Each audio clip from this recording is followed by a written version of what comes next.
یزداں محبوب یزداں. تو میں عرض کر رہا تھا قرآن مجید جہاں پڑھا جاتا ہے وہاں فرشتے اس محفل کو گھیر لیتے ہیں. ایک صحابی تھے حضرت اسید بن حضیر رضی اللہ تعالیٰ عنہ تلاوت کر رہے تھے. دل چاہتا تھا میں اونچی آواز کے ساتھ تلاوت کروں. جب اونچی آواز سے تلاوت شروع کرتے باہر صحن میں گھوڑا باندھا ہوا تھا وہ کچھ آوازیں نکالنا شروع کر دیتا, اچھل کود شروع کر دیتا.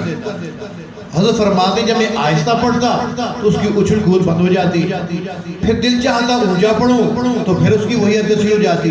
مجھے ڈر ہوتا کہ ایسا نہ ہو جائے اس اچھل کود میں جو قریبی میرا بیٹا طلحہ آرام کر رہا ہے اس کو وہ کچل نہ دے. فرماتے ہیں صبح جب میں حجت کے وقت دعا کے لیے ہاتھ اٹھائے تو میں نے کیا دیکھا, میرے سر سے لے کے آسمان تک کچھ روشنی ہے جو واپس جا رہی ہے. صحابہ کے اندر بڑی اچھی عادت یہ تھی جب بھی کوئی ایسی بات سامنے آتی تھی آقا اسلام کے سامنے لازمی تذکرہ کرتے ہیں.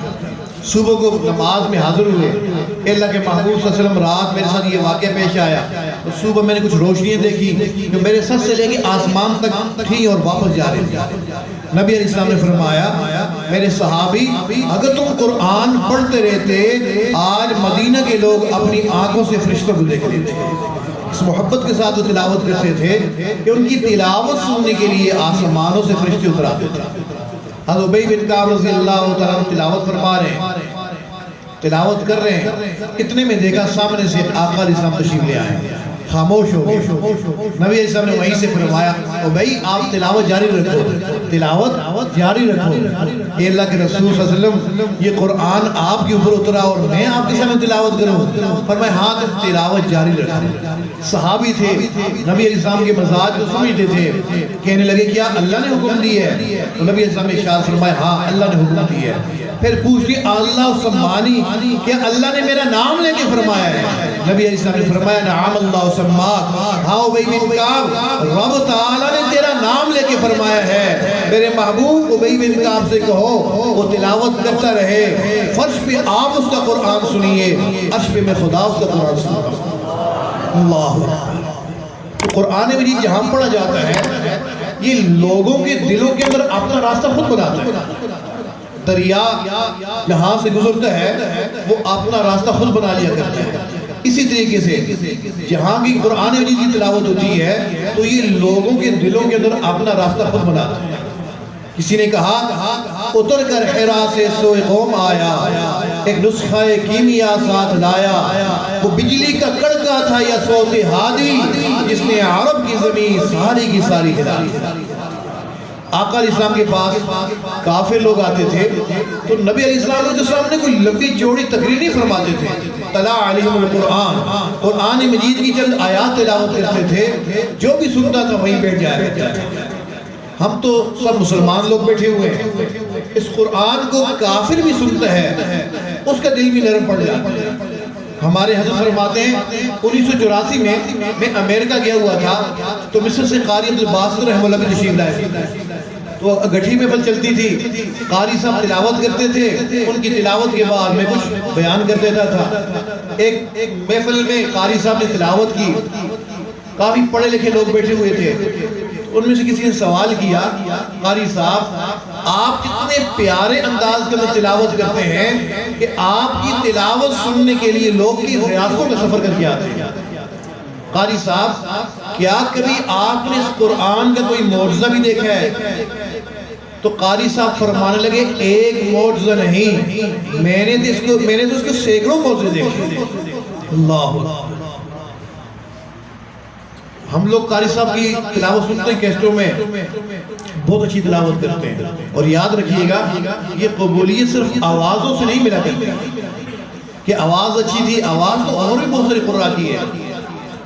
ہمارے حضرت فرماتے ہیں قاری صاحب انتہائی متقی انسان, حضرت فرماتے میں نے ان کے ساتھ کی جو ہے دن کا سفر کیا ہے. ہم یورپ میں ایک ایئرپورٹ کے اوپر تھے تو وہاں ہمارا جہاز لیٹ ہو گیا, کسی دوسرے ملک میں جانا تھا. ادھر قاری عبدالباسط صاحب بیٹھے ہوئے تھے، ادھر میں بیٹھا ہوا تھا۔ حضرت فرماتے چونکہ وہاں کا ماحول تو یورپ کا الگ سا ہوتا ہے، 6 گھنٹے ہم وہاں بیٹھے رہے۔ قاری صاحب نے ایک دفعہ بھی نظر اٹھا کے کسی نے نہیں دیکھا، 6 گھنٹے میں ایک دفعہ بھی قاری صاحب نے کسی طرف نظر نہیں کی۔ فرماتے اتنی تلاوت کرتے تھے، اگر ان کی روز کی تلاوت کو جمع کر لیا جائے تقریباً 1.5 قرآن بن جائے، اتنی تلاوت کرتے تھے۔ چونکہ تقویٰ تھا، اللہ تعالیٰ نے قبولیت کی عطا فرمائی تھی، دور دور سے لوگ ان کی تلاوت سننے کے لیے آیا کرتے تھے۔ تو کسی نے سوال کیا، تو دور دور سے آپ کی تلاوت سننے کے لیے لوگ آتے ہیں، کیا آپ نے بھی اس قرآن میں کوئی معجزہ دیکھا ہے؟ تو قاری صاحب فرمانے لگے ایک معجزہ نہیں، میں نے سینکڑوں معجزے دیکھے۔ قاری صاحب کوئی ایک آدھ ہمیں بھی بتا دے۔ تو قاری صاحب فرمانے لگے یہ اس زمانے کی بات ہے جب روس دنیا کے اوپر چھایا ہوا تھا، جیسے آج امریکہ کا حکم چلتا ہے، اس زمانے میں روس چھایا ہوا تھا۔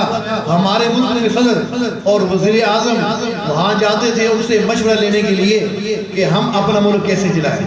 تو ہمارے ملک مصر کے صدر جمال عبد الناصر صاحب تشریف لے گئے ہوئے تھے روس، تو ان لوگوں کا اجلاس ہوا۔